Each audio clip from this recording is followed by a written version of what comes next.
তরুণেরা, বাপেরা, হযরত ইমাম হুসাইন হুজুরের দিকে একবার আমার রাসূলুল্লাহ তাকাতে লাগলেন, আর একবার হযরত ইব্রাহিম নিজের খুনের বাচ্চা দিয়ে তাকাতে লাগলেন। আল্লাহ নবীর নূরে চোখ দিয়ে পানি ঝরতে লেগেছে, দাড়ি মোবারক দিয়ে বুকটা ভেজে যাচ্ছে। আহারে কাকে দি কাকে ছাড়ি, দুটোই তো আমার কাছে প্রিয়। একটা আমার খুনের বাচ্চা, আর একটা হলো আমার অন্তরের ভালোবাসার বাচ্চা, আমার কলিজার টুকরি ফাতেমা সন্তান মাওলা আলীর খুন রয়েছে। কিন্তু আমি রাসূলুল্লাহ, আমার কাছে দুটোই তো বড় প্রিয়। এই সময়ে আল্লাহ নবী ফায়সালা টেনে দিলেন, ও হযরত জিবরাইল যান, আল্লাহ পাককে যে জানিয়ে দেন আমি আমার ইব্রাহিমকে আমার হুসাইনের উপরে কুরবান করে দিলাম। এ যুবকেরা, তাই আল্লাহ নবী বারবার হুসাইন হুজুরকে আদর করতেন আর বলতেন, এ হুসাইন রে, তোর উপরে আমার বাচ্চা ইব্রাহিমকে আমি মুহাম্মদ কুরবানি করেছি। এ যুবকেরা, আমার রাসূলুল্লাহ ইমাম পাকদেরকে কতটা মুহাব্বত করতে, ভালোবাসতেন, পিয়ার করতেন, সেই ইমাম পাক হুজুরদের আলোচনা কি করব। আল্লাহ নবী, নূর নবী, দয়া নবী, রহমতের নবী আমার একদিন মদিনা নববী শরীফের মেম্বার থেকে নেবে নবী আমার মেম্বারে দাঁড়িয়ে খুতবা দিতে লেগেছে। ঠিক এমনই সময় দেখা যায় ইমাম হাসান হোসেন দু ভাই আস্তে আস্তে মদিনার মসজিদ নববী শরীফে ঢুকতে লেগেছে। বড় ভাই হযরত হাসান আর ছোট ভাই হযরত হোসাইন। ছোট ভাই তখনও আরো ছোট, তাই ঠিকভাবে চলন ঠিক হয় না, কোন রকম দুলে দুলে পা ফেলে ফেলে আল্লাহ নবীর মদিনার নববী শরীফে ঢুকতে লেগেছে। নবী আমার খুতবা দিতে লেগেছে।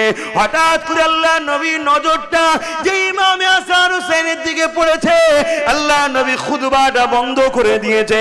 খুতবা বন্ধ করে দিয়ে আল্লাহ নবী আগে আগে এসে এমন করে ইমাম হাসান হোসেন দুজনকে নবী আমার দুই কোলে নিয়ে বুকে করে জড়িয়ে ধরে আগিয়ে নিয়ে গিয়ে মেম্বারের উপরে বসিয়ে দিয়ে আল্লাহ নবী আবার খুতবা শুরু করেছে। নামাজ শুরু হয়ে গেছে। ঠিক এমনই সময় ইমাম হাসান হোসেন আল্লাহ নবীর পিঠ মুবারকে উঠে পড়েছে। দুদিকে পা দিয়ে নানা জানের চুল মুবারককে মজবুত করে ধরে আল্লাহ নবীর পিঠে তারা লাপালাপি করতে লেগেছে।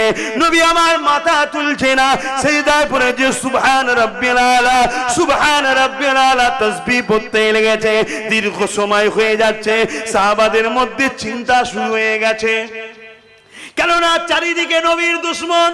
হয়তো আমরা সবাই সিজদায় পড়ে আছি, কোন দুশমন ঢুকে গিয়ে রাসূলকে কি ক্ষতি করে দিল। সাহাবা সে যে কাতারে ছিল, হয়তো রাসূলকে ক্ষতি করে দিল নাকি। এত সময় কেন লাগে? কোনদিন নবী জামাতে বেশি সময় দিতেন না। কেন? জামাতে যুবকও থাকে, বুড়ো থাকে, সবার কথা মাথায় রেখে জামাত পড়তে হয়। একা যখন নামাজ পড়বেন, রাতকে রাত কাটিয়ে দেন, অসুবিধে নাই।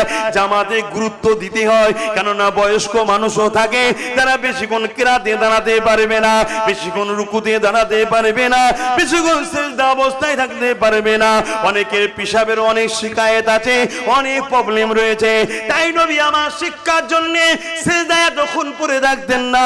আজকে সাহাবারা অবাক হয়ে যে যখন এই চিন্তা করতে লেগেছে, একজন সাহাবী বলতে লেগেছে, আমি সামান্য মাথাটা তুলে চোখটা দিয়ে দেখতে লেগেছি, কেন নবী মাথা তোলে না। আমি অবাক হয়ে গেলাম। আল্লাহ নবী সিজদায় পড়ে রয়েছে, আর নবী পাকের পিঠে ইমাম হাসান হোসেন দুজনে বসে রয়েছে। নানা জানের চুলকে ধরে তারা পিঠের উপরে লাফালাফি খেলা করছে, আনন্দ করছে। আর নবী তাই মাথা তুলছে না, কেন? তুললে বাচ্চা দুটো পড়ে যাবে। আমি এমন করে মনে করলাম যে হাতটা বাড়িয়ে হাসান হোসেনকে নামিয়ে নিয়ে যখনই হাত বাড়াতে গেছি, আমি অবাক হয়ে গেলাম। নূরের নবী কি ভালোবেসেছে বাচ্চা দুটোকে। হাতটা বগলের তলা দিয়ে আমাকে ইশারা করে জানাচ্ছে, খবরদার এই বাচ্চা দুটোকে আমার পিঠ থেকে নামিয়ে দেবে না। আরো জোরে বলুন সুবহান। নারে তাকবীর। ইমাম হাসান হোসেন, ইমাম হাসান হোসেন জান্নাতি যুবকদের সরদার। নারে তাকবীর। আল্লাহ নবী একদিন দোয়া করতে লাগলেন, ও রব্বি আল্লাহ পাক, আমি হাসান হোসেনকে ভালোবাসি, আপনি এদেরকে ভালোবাসেন। শুধু এটা বলে ক্ষান্ত হন না, আল্লাহ পাক যারা হাসান হোসেনকে ভালোবাসবে আপনি তাদেরকেও ভালোবাসবে।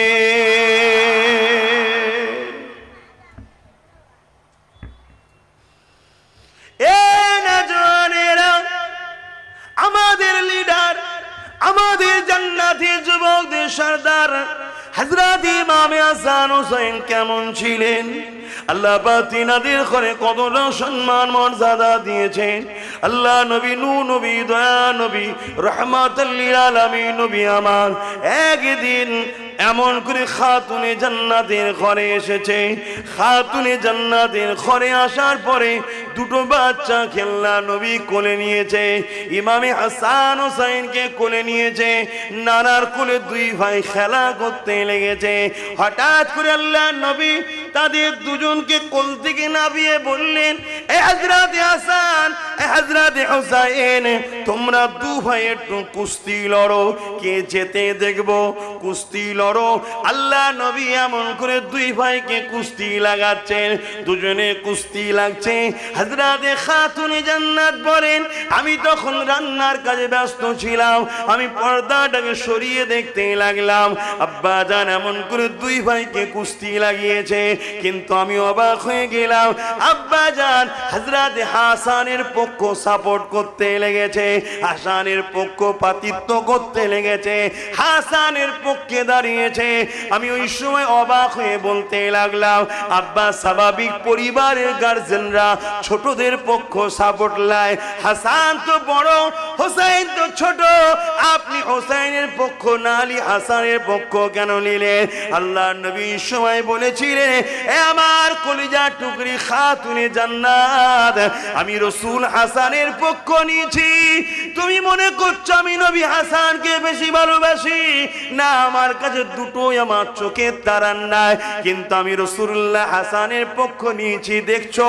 কিন্তু তুমি জানো না সাইয়্যিদুল মালায়েকা হযরতে জিবরাইল তিনি তো হোসেনের পক্ষ নিয়েছে।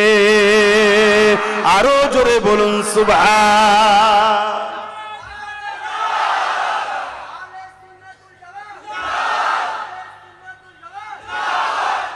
এই যে হুজুরের কথা শুনলেন, ইমাম হাসান পাক হোসেন পাক হুজুরের কথা শুনলেন, শুনে কি বুঝলেন? যে রাসূলুল্লাহ হযরতে হাসান হুজুরের পক্ষে, হযরতে জিবরাইল আলাইহিস সালাম হোসেন হুজুরের পক্ষে। সমস্ত নবীদের সরদার ইমামুল আম্বিয়া তিনি হযরতে হাসানের পক্ষে, আর ইমামুল মালাইকা তিনি হোসেনের পক্ষে। যে দুটো বাচ্চাকে ছোটবেলা থেকে সমস্ত নবীদের সর্দার লালন পালন করে, সমস্ত ফারিস্তাদের সর্দার লালন পালন করে, এইটা শোনার পরে আমাদের মনটা একটা খুশি আনন্দ হয়েছে না হয়নি? এটা ঈমানের বৈশিষ্ট্য। এটা কি? তার মানে এতটুকু শিওর হয়ে থাকেন আপনাদের ঈমান, বলুন ঈমান আলহামদুলিল্লাহ আছে, বলুন সুবহানাল্লাহ। আর এটা শোনার পরে কারো দিলে যদি মনে হয় আরে এ থেকে দিন কি বুঝবো, তোমার দাড়িটা আছে, ওই দাড়ি হলো শিখ পাঞ্জাবিদের সমতুল্য হয়ে যাচ্ছে। তোমার টুপিটা আছে, ওই টুপি রাইসুল মুনাফিক আব্দুল্লাহ ইবনে উবাই বা আজকালকার আমাদেরকে ধোঁকা দিবার জন্য একদল নেতারা টুপি পরে, ওদের মতো টুপি আছে। কথা বুঝছেন না, বোঝেন না? তোমার নামাজ আছে, ওই নামাজ 7 কোটি বছর ইবলিস পড়েছিল, ইবলিস মার্কা নামাজ আছে, তোমার ঈমান নাই। আমার কথা বুঝছেন না, বোঝেন না? নিবার হন নিন, না নিবার হন না নিন। আমি কাউকে জোর করে খাওয়াতে এসিনি, কারণ ইসলাম ওই ফুটপাতে পড়ে থাকা জামা কাপড় বিক্রি করার জিনিস নয়, যে জোর করে গুজিয়ে দিবার জিনিস। ইসলাম এমন একটা ব্যান্ড, যে নিয়েছে সে দুনিয়া আখেরাতের কামিয়াবি পেয়েছে, আর যে নেয়নি দুনিয়া তো জিল্লাত, আখেরাতে তো আযাবের শেষ নাই। আসেন আমার ইমাম পাকের আলোচনা করি। এ নওজওয়ানেরা, হযরত ইমাম হুসাইন, হযরত ইমাম হাসান দুই ভাই একদিন হাতে লিখা করেছে। এখন আমরা বাচ্চাদেরকে সিলেটে লিখাই বা খাতাতে লিখাই, তখনকার সময়ে পাথরে বা চামড়ার উপরে লিখা হতো। যাক যে কোনো বিষয়ে যে কোনো জিনিসের উপরে দু ভাই কিছু লিখেছে, মায়ের কাছে নিয়ে এসে বলে আম্মা কার লেখাটা বেশি সুন্দর হয়েছে। স্বাভাবিক আমাদের বাচ্চারাও করে, কিন্তু খাতুনে জান্নাত দেখছে বাচ্চা তো আল্লাহর নবীর পিয়ারা বাচ্চা, যদি আমি কারো একটা পক্ষ লি আর একটার মনে দুঃখ হয়ে যাবে, ঠিক? তাই খাতুনে জান্নাত বললেন যাও তোমার আব্বা মওলা আলীর কাছে চলে যাও, হযরতে আলী এর সমাধান করবে। নিজের থেকে ঠেলে দিলেন। হযরতে আলীর কাছে দুজন ভাই চলে গেল, ছোট ছোট। আব্বা জান কার হাতের লেখা ভালো? হযরতে মওলা আলীকে, যিনি এলেমের দরজা, জোরে বলুন সুবহানাল্লাহ, এক মুহূর্তে হাজারো সমস্যার সমাধান করে দিতেন। তিনিও বাচ্চা দুটোর মুখের দিকে চেয়ে বলছেন না, এই দুটো বাচ্চার মধ্যে কার পক্ষ নেব? আর একজন কষ্ট পাবে, এটা আলীর দ্বারা সম্ভব নয়। তাই বললেন তোমাদের এই সমস্যাটা তোমাদের নানার কাছেই সুবিধা হবে, নানার কাছে যাও। রাসূলুল্লাহর কাছে পাঠিয়ে দিলেন। কি গো শুনছেন? মনের মধ্যে একটা ভালো আনন্দ লাগছে কি? যার যার লাগছে এতটুকু নিশ্চিন্তা, পাপী হতে পারেন, বেঈমান কিন্তু এখনো হননি। 100% বলে যাচ্ছি, সেদিনও ছিলাম, আজও আছি, যতদিন বাঁচবো। সেদিনও একদল মুনাফেক আমার পিছনে লেগেছিল, আজও আছে, যতদিন বাঁচবো আমার পিছনে একদল থাকবে। কথা বুঝে আসছে না? নাই, কিন্তু দম নাই আমাকে ভুল প্রমাণ করে দিবার। কথা বুঝতে পারছেন? এ দম নাই। তো আপনারা যদি বিশ্বাস করেন আমার কথাটাকে, দিলে জায়গা দেন, দিলে জায়গা দেন, দিলে জায়গা দেন। তো রাসূলুল্লাহ দরবারে চলে গেলেন। আর আল্লাহর নবী হাসান হোসেনকে এত ভালোবাসতেন, যত জটিল সমস্যা থাকে না কত, যত জরুরি কথা থাকে না কেন, ফেরেশতা এসুক আর যেই এসুক, হাসান হোসেনকে যদি একবার নবী দেখতেন, সব কিছু কাজ রুকে দিয়ে দুজনকে কোলে করে নিয়ে আগে তাদেরকে আদর করতেন, তাদের কথা শুনতেন, তারা খুশি হয়ে চলে যেত, তারপরে দ্বিতীয় কাজে কাজ দিতেন। জোরে বলুন সুবহানাল্লাহ, আরো জোরে বলবেন না? ভেবে দেখুন, নবীর পিয়ারা, নবীর ভালোবাসা, কতটা ভালোবাসা। আল্লাহ নবী একদিন বসে আছেন, আল্লাহ নবীর এক কোলেতে হযরতে মুহাম্মদ হযরত ইব্রাহিম বসে আছে। ইনি কে? আমার রাসূলুল্লাহ নিজের খুনের সন্তান। আর এক কোলে হযরত ইমামে হুসাইন বসে আছে। ইনি কে? আমার হযরতে মাওলা আলী হুজুরের খুনের সন্তান। হঠাৎ করে জিবরাইল সাল্লাল্লাহু চলে আসলেন। আসসালাতু ওয়াসসালামু আলাইকা ইয়া রাসূলুল্লাহ হাবিবাল্লাহ। আল্লাহ পাকের মানসা এটা, আল্লাহ পাকের ইচ্ছা এটা, দুটোর মধ্যে একটাকে আপনি রাখতে পারবেন, দুজনকে একসাথে রাখতে পারবেন না। ইয়া রাসূলুল্লাহ হাবিবাল্লাহ, দুজনের মধ্যে থেকে আপনি কাকে রাখবেন, কাকে আল্লাহর রাহে কুরবান করবেন? এ যুবকেরা, তরুণেরা, বাপেরা, খুব মন দিয়ে বোঝেন।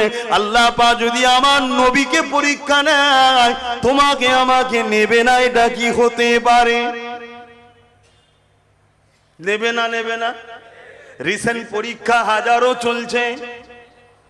এ যুবকেরা, তরুণেরা, বাপেরা, হযরত ইমামে হুসাইন হুজুরের দিকে একবার আমার রাসূলুল্লাহ তাকাতে লাগলেন, আর একবার হযরত ইব্রাহিম নিজের খুনের বাচ্চা দিয়ে তাকাতে লাগলেন।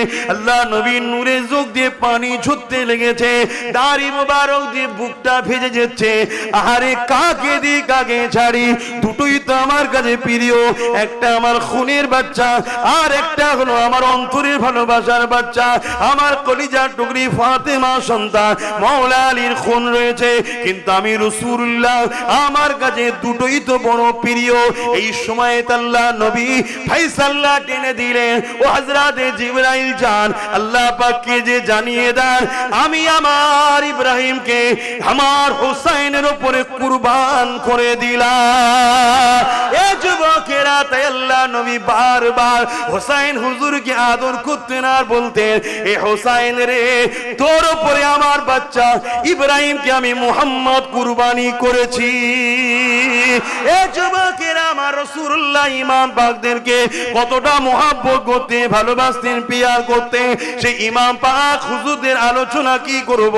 আল্লাহ নবী, নূর নবী, দয়া নবী, রহমতের নবী আমার একদিন মদিনা নববী শরীফের মেম্বার থেকে নেবে নবী আমার মেম্বারে দাঁড়িয়ে খুতবা দিতে লেগেছে।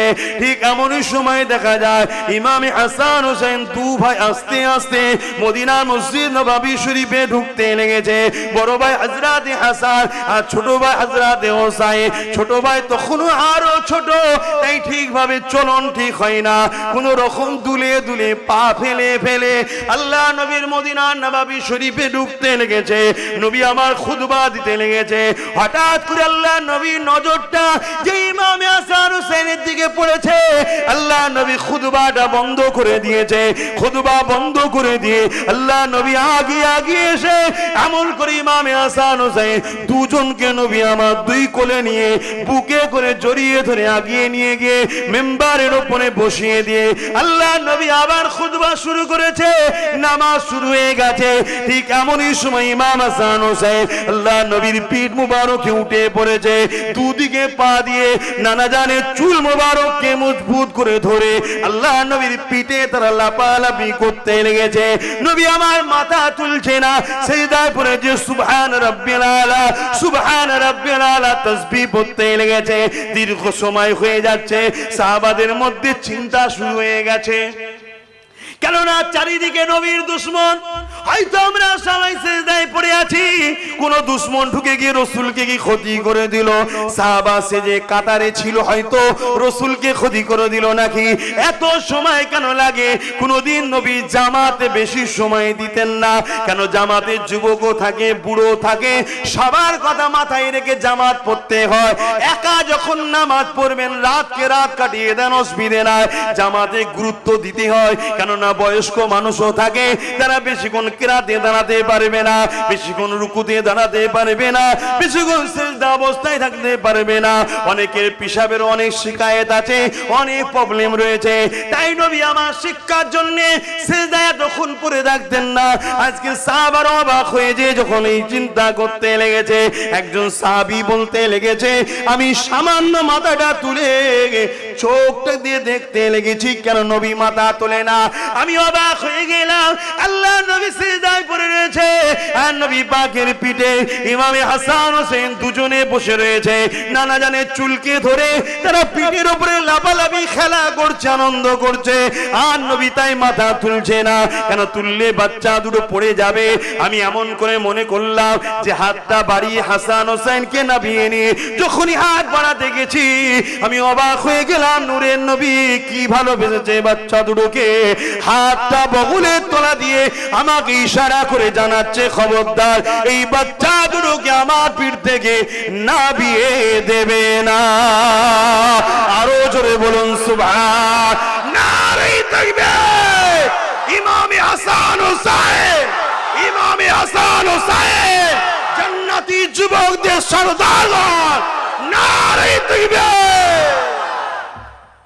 আহা, তাদেরকে ভালোবাসোই আমরা, শুধু মুখে না, বাস্তবেও ভালোবাসতে হবে। বলুন বাস্তবে। আমার ইমাম পাকের আখলাক কি ছিল, আমার ইমাম পাক কি করেছিল, এগুলো জানতে হবে।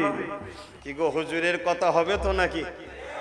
এখন অনেকের আবার আজকাল ধারণা যে হুজুরের কথা শুনে কি করব। শোনো, বোকার মতো কথা বললে হবে না। আমার রসুল বলছেন, যারা আমার বাচ্চাদের কথা শুনে আনন্দের দিনে হাসি করে, আনন্দ করে, অর্থাৎ হুজুরের আনন্দের সাথে আমরা আনন্দ করি, হুজুরের দুঃখের সাথে আমরা দুঃখিত হই, আল্লাহ ওদের মৃত্যুটা দেবে সব থেকে উত্তম আফজাল জিহাদের দরজা দেবে। জোরে বলুন সুবহানাল্লাহ। এটা কোন পরিবার বুঝতে পাচ্ছেন? এটা কোন পরিবার? যে পরিবারে কোরআন এসেছে, যে পরিবারের সদস্যর জন্য আল্লাহ জান্নাত করেছে, যে পরিবারে সকাল সন্ধ্যা দুপুরে জিবরাইল আসতো বিনা ইজাজতে ঘরে ঢুকতো না, সেই পরিবারের কথা বলছি। যে পরিবার আমাদের জন্য ঈমানের একটা পাঠ হয়ে গেছে, যে পরিবারের উপরে দরুদ না পড়লে নামাজ কমপ্লিট হয় না। ওয়ালা আলে মুহাম্মদ, আলে মুহাম্মাদের পরিবারের কথা বলছি। হাই দুঃখ, আজ আমরা দাড়ি ছেড়ে দিয়েছি অনেকে, আলো আমরা মাথায় টুপি রেখেছি ভালো, নামাজ পড়েছি ভালো, কিন্তু আমাদের ইমামকে চিনতে পারলাম না, আমাদের মূল জায়গাটাকে আমরা সরে যাচ্ছি। হায় আল্লাহ আমাদেরকে হিদায়াত দান করে, বলুন আমিন। কাদের কথা আলোচনা করতে বসেছি? আল্লাহ নবী, নূর নবী, দয়ার নবী এই বাচ্চা দুটোকে কত ভালোবাসতো। অতএব ইমাম হাসান হোসাইনকে যারা ভালোবাসে তারা নবী সুন্নতের সওয়াব পায়। জোরে বলুন সুবহানাল্লাহ। আহারে আমার নবী পাকের নওয়াজা যখন কারবালার ময়দানের দিকে রওনা দিলেন, অ্যাকচুয়ালি তিনি তো যেতে লেগেছেন কুফা জমিনে। কুফা জমিনের দিকে যাচ্ছে, হঠাৎ করে রাস্তায় তিনাকে আটকানো হলো। কে আটকালো? হযরত হুর। এমন করে হুর, একজন ইয়াজিদ বিন হুর, সে রুকে দিল। ইমাম পাক এবং তিনার সঙ্গী সাথী মিলে ৭২ বা ৮২ জন ছেলে রয়েছে, বাচ্চারা রয়েছে, পরিবার রয়েছে। কেউ যদি লড়াই করতে যায় পরিবার ছেলেদের তো নিয়ে যাবে না। তেনাদের কাছে তো লড়াই করার জন্য যুদ্ধের সামান থাকবে তাও কিছু নাই, কেননা দাওয়াত দিয়েছিল। কে দাওয়াত দিয়েছিল? কুফার মানুষরা দাওয়াত দিয়েছিল। ইয়াজিদ সৈন্য পাঠিয়ে দিয়ে, মারওয়ান সৈন্য পাঠিয়ে দিয়ে এমন করে তিনাকে কুফার জমিনে ঢুকতে না দেওয়ার জন্য রাস্তাতে আটকে দেওয়া হলো। আমার ইমাম পাককে দাঁড় করিয়ে দেওয়া হলো। কে দাঁড় করালো? ১০০০ সৈন্য নিয়ে এমন করে ইয়াজিদ বিন হুর বিন ইয়াজিদ বাড়িয়ে দাঁড় করিয়ে দিল। দাঁড় করিয়ে দিয়ে বলল, ইমাম আপনি কোথায় যাবেন? ইমাম পাক বলেছিল, আমাকে দাওয়াত দিয়েছে কুফার মানুষেরা, তাই আমি কুফার জমিনে যাচ্ছি। আমাকে দাওয়াত দিয়েছে, আমি কুফায় যাচ্ছি। কিন্তু হুর বিন ইয়াজিদ বলল, না, আমাকে শাসকের হুকুমতের পক্ষ থেকে অর্ডার আছে, আপনাকে যেতে দেওয়া হবে না। শুনছেন না শোনেননি? আমার ইমাম পাক ওই সময় বললেন, তাহলে একটা দিন আমাকে সময় দেয়া হোক। অনেক বড় কথা। হুর বিন ইয়াজিদের আগে থেকেই কিন্তু আমার রাসূলুল্লাহ পরিবারদের উপরে একটু হলো মহব্বত ছিল, কিন্তু তাই বেউজ্জতি করতে চাইনি। উনি বললেন, হুজুর আপনি রাতের আড়ালে আস্তে আস্তে রওনা দেবেন, আমি সৈন্যদেরকে নিয়ে একটু সাইডে সরে থাকবো। কেন, ডিউটির একটা ব্যাপার আছে না, আমাকে মেরে ফেলবে। শুনছেন না? কিন্তু চাইছে না। অনেক বড় কথা। এই খবর চলে গেল ইয়াজিদ বাহিনীর কাছে যে হুর নরম ব্যবহার দেখাচ্ছে, তাই সঙ্গে সঙ্গে আরো ৬০০০, এইভাবে ২২,০০০ সৈন্য চলে এলো। কত? এক ইমাম পাককে রুকার জন্য কত? সে যুবকেরা, তরুণেরা, বাপেরা মনে রেখে দেবেন, আমার ইমাম পাক ওই সময় তাবু করতে বললেন, তাবু তৈরি হলো। শুনছেন তো নাকি? তাবু তৈরি হয়ে গেল।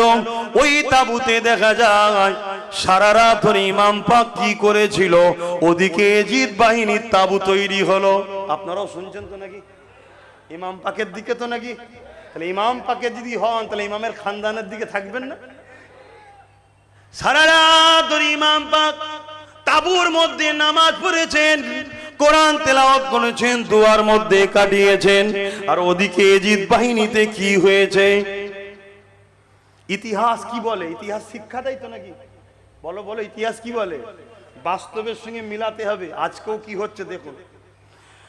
আর ওদিকে ইয়াজিদ বাহিনীতে সারা রাত নারী নিয়ে নাচ হয়েছে, মদ শরাবের আড্ডা হয়েছে, গান তৎকালীন সময় যে সিস্টেমে ছিল ভাড়া করে নিয়ে এসে আনন্দ ফুর্তি করা হয়েছে। পরের দিন লড়াই শুরু হয়ে গেল, হক আর নাহকের লড়াই। কিন্তু জুম্মার দিন ছিল, ইমাম পাক খুতবা দিতে লেগেছে। ওই খুতবাতে ইমাম পাক বক্তব্য দিতে লেগেছে। ওই বক্তব্যই হাজারো ইয়াজিদি বসেছিল। শোনেন মন দিয়ে, আজ আমরাও যখন হজ করি আমাদের বক্তব্য হাজারো ইয়াজিদি বসে থাকে। থাকে না? থাকে না? এই সবাই হোসাইনি আছে নাকি? সেদিনও ছিল নাকি? কিন্তু সেদিনও হোসাইনি ছিল, আর হাজারো ইয়াজিদিও ছিল। হোসাইন পাক হজ করে বলে, তোমরা আমায় চেনো না, তোমরা কার বিরুদ্ধে তরোয়াল ধরেছো? আমার নানা হলো সাইয়্যিদুল মুরসালিন রাহমাতাল লিল আলামিন আখিরি নবী, জিনার কলেমা তোমরা পড়ো। সেই নানার পিঠে উঠে ঘুরিয়েছি, সেই নানার কাঁধে ঘুরিয়েছি, সেই নানার ঠোঁট মোবারককে চুষে বড় হয়েছে, সেই নানার চাদরের মধ্যে করে নি নানা ঘুরিয়ে রাখতো। সেই নানা বলেছে যে হোসাইনকে ভালোবাসে, আল্লাহ তুমি তাকে ভালোবাসো। যে হোসাইনের সঙ্গে দুশ্মনী করে, আল্লাহ তুমি তাকে থেকে মুখ ফিরিয়ে নাও। তোমরা কি তার বিরুদ্ধে তরোয়াল ধরেছো সামান্য জায়গা ক্ষমতা পাওয়ার জন্য, অর্থ পাওয়ার জন্য? এইভাবে হোসাইন বক্তব্য দিচ্ছে, সবাই শুনছে, কিন্তু সবার মধ্যে তাসির হলো না, কেউ পরিবর্তন হলো না। একজন পরিবর্তন হলো, যিনি হলো হযরতে হুর, যিনি প্রথম হোসাইনকে রুকেছিল, তিনি পরিবর্তন হয়ে গেলেন। তিনি ওই দিক থেকে ছেড়ে হোসাইনের দিকে আসলেন, এসে হোসাইনের কদমে পড়লেন, হুজুর আমাকে ক্ষমা করে দেন, আল্লাহ আমাকে দেখিয়েছে ওদিকে জাহান্নাম রয়েছে, আপনার দিকে জান্নাত রয়েছে, আমি সর্বপ্রথম আপনাকে রুকেছিলাম, আমাকে ক্ষমা করে দেন হুজুর, আমাকে ক্ষমা করে দেন, মাফ করে দেন। হুজুর মাফ করে দিলেন, হুজুরের হয়ে লড়াই করতে লাগলো। 180-র উপরে এজিদি কুত্তাকে জাহান্নামে পাঠিয়ে দিয়ে হুজুর আল্লাহর জান্নাতি হয়ে গেলে।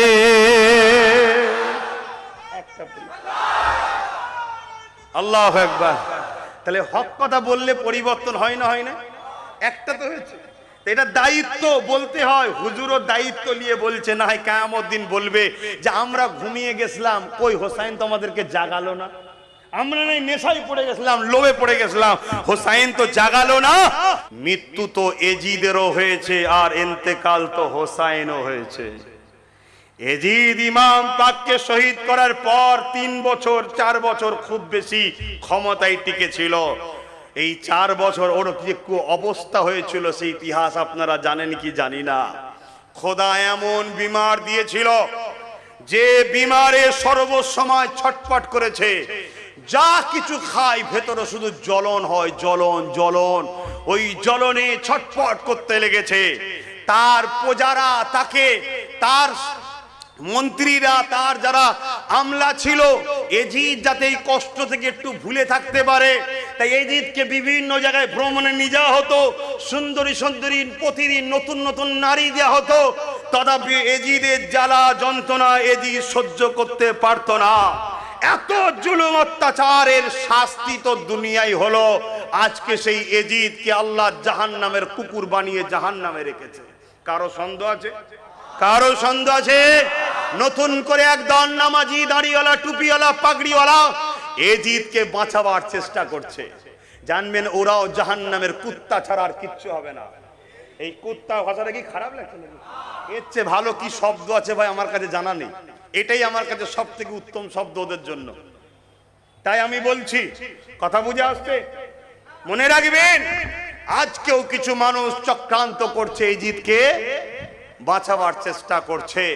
তাই আজও বলে যায়, সেদিনও আহলে রসুলদের উপরে জুলুম হয়েছে, আজও আহলে রসুলদের উপরে জুলুম হবে, এটা স্বাভাবিক। তবে মনে রাখবেন, আহলে রসুলদের কাজ দ্বীন ইসলামকে জিন্দা রাখা। তাই যুগে যুগে ইমাম পাকের বংশধরেরা, যুগে যুগে সাহাবা হুজুরদের খানদানেরা আজ ইসলামের ঝান্ডাকে জিন্দা রেখেছে। এ যুবকেরা, যুগে যুগে জিদিরা আমার রাসূলুল্লাহ দ্বীনকে মিটাবার চেষ্টা করেছে। যুগে যুগে তাদের সাথ একদল মুনাফিক উলামারা দিয়েছে। এই ভারতের জমিনের একটা ইতিহাস বলে যায়, এই ভারতে একজন মুনাফিক ছিল, যার নাম হলো হতভাগা আকবর। সে কিনা আমার নবীর দ্বীনকে মিটাবার জন্য দ্বীনে ইলাহি বলে একটা নতুন ধর্ম চালু করতে চেয়েছিল। ওই আকবর কিন্তু একা ছিল না, তার পাশে হাজার হাজার মুফতি ছিল, হাজার হাজার আলেম ছিল, হাজার হাজার হাফেজ ছিল। আকবরের শাসন ক্ষমতার কাছে তারা মাথা নত করে দিয়েছিল, আকবরের অর্থ লোভের কাছে তারা মাথা নত করে দিয়েছিল, আকবরের খুশামদি করতে লেগেছিল, আকবরকে নানান দিক দিয়ে নতুন নতুন কৌশল অবলম্বন করেছিল।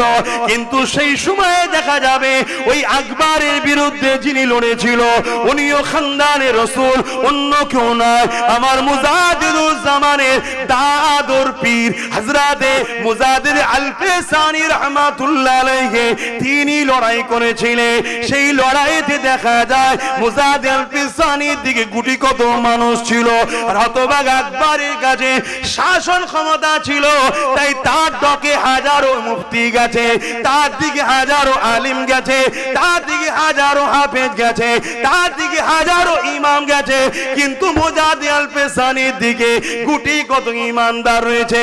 কিন্তু আমার আল্লাহ কোন দিকে, এটাই হলো জানার বিষয়। যদি আল্লাহ পাক দ্বীনে মুহাম্মাদি ছেড়ে দিয়ে দ্বীনে ইলাহিকে সাপোর্ট করে, তাহলে আপনি বলতে পারেন হতভাগা আকবরের দিকে আল্লাহ ছিল। নাউযুবিল্লাহ মিন জালে, হতভাগা আকবরের দিকে আল্লাহ নয়, আকবর তো দ্বীনে মুহাম্মাদির দিকে ছিল, তাই মুজাদ্দিদ আল পেসানির দিকে ছিল। হযরতে মুজাদ্দিদ আল পেসানি দোয়া করতে লাগলেন, আল্লাহ পাকের আযাব শুরু হয়ে গেল। ওই আযাবেতে হতভাগা আকবরও ধ্বংস হলো, তার পক্ষে যত হাজারো মুফতি আলেম ছিল তারাও ধ্বংস হয়ে আজ জাহান্নামের কুত্তা তৈরি হলো। এই যুবকেরা তাই বলে দিয়ে যায়, এই দুনিয়ায় সবাইকে মরতে হবে। তুমি রহমানের দিকে থাকলেও মরবে, শয়তানের দিকেও থাকলে মরবে, হুসাইনের দিকেও থাকলে মরবে, ইজিদের দিকেও থাকলে মরবে। কিন্তু তোমার আখিরাতটা কোথায় হবে? তুমি সারা জীবন তুমি এজিদের দলে থাকবে, এজিদকে সাপোর্ট করবে, এজিদের কর্মকাণ্ডকে বাহবা দেবে, এজিদের কর্মকাণ্ডকে শক্তিশালী করবে, এজিদকে সাপোর্ট করে আরো ক্ষমতায় বসাবে, আর পরকালে গিয়ে হোসাইনের সঙ্গে জান্নাত যাবে। এই আশাটা করে লাভ হবে না, হবে না। তাই সেদিন মুজাদ্দিদ আল পেসানি আমল করে আমার রাসূলুল্লাহর দিকে ছিল, হোসাইনের দিকে ছিল, হতভাগা আকবর এজিদের দিকে ছিল, সে বরবাদ হয়ে গেছে। আজও চোখের সামনে আমরা দেখতে পাচ্ছি দুটো দিক হয়ে গেছে, একটা এজিদের দিক, একটা হোসাইনি দিক। এজিদের দিকে যদি তোমরা থাকো তাহলে বরবাদ হয়ে যাবে, হোসাইনের দিকে যদি থাকো দুনিয়ায় জুলুম হবে। কারণ এজিদের হাতে ক্ষমতা থাকে, এজিদ প্রশাসন দিয়ে তোমায় জুলুম করবে, এজিদ শাসকের ক্ষমতা নিয়ে তোমার উপরে অত্যাচার করবে, তোমার কাজকে বন্ধ করে দেবে, তোমায় মিথ্যা কেস দেবে, তোমাকে শুলিতে চড়াবে, তোমাকে ফাঁসিতে চড়াবে, তোমাকে অনেক কষ্ট দেবে। মনে রেখে দেবে, যেটাই তোমার উপরে হোক না কেন, তোমার আল্লাহ পক্ষ থেকে এটা পরীক্ষা শুধুমাত্র। এই পরীক্ষায় তুমি যদি ধৈর্যের সাথে কামিয়াবি হতে পারো, কোনো চিন্তা না, তুমি হোসাইন পাকের সঙ্গে জান্নাতি হয়ে যাবে। আরো জোরে বলুন সুবহান।